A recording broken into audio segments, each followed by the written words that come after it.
I wish in our childhood they would have talked about how we supposed to take care of our mind. That whenever we are having any issues with the physical, we go to the doctor or parents would take care. But if in anything that happens at the mind level, I think no one even bothered to check, or we don't put so much effort on that, especially in terms of the thinking, right? We tend to do overthinking. We always, like, in case of myself, I think a lot. I would think all the past mistake I did, or like how to avoid in future, or how to take care in the future.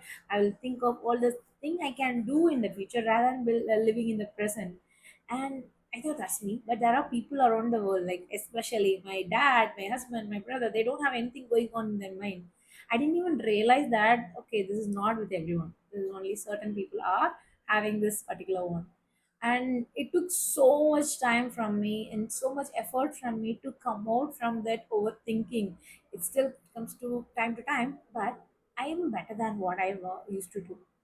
So, like, whenever I have a time, right, especially when I go to sleep, all the mistakes I did would come into me in a train of thoughts, and I really have a hard time to sleep.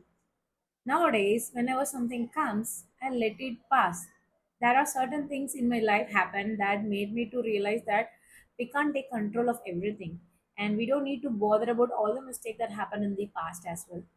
It took some time. So my takeaway here would be like, whenever you are overthinking, look into that aspect whether that is going to change anything if you do overthink. For example, if you're thinking that changing a diet going to help you, just prepare a diet plan and stop. Don't think over it. But if you're worried about what is going to be tomorrow's weather, whether it's going to affect something else, no, that you can't control, right? You can only control yourself, nothing else in the world. Even a person you married or a child, no one you can control. So anything beyond you, let it go. Surrender to the work, like in a universe flow. Whatever happens, you are powerful enough to take care of it and understood. And let's try our best to come out of the overthinking. That is, yes, we can do it definitely, because I did that. A certified overthinker for almost 32 years, having overcome out of it. I think you can also do it.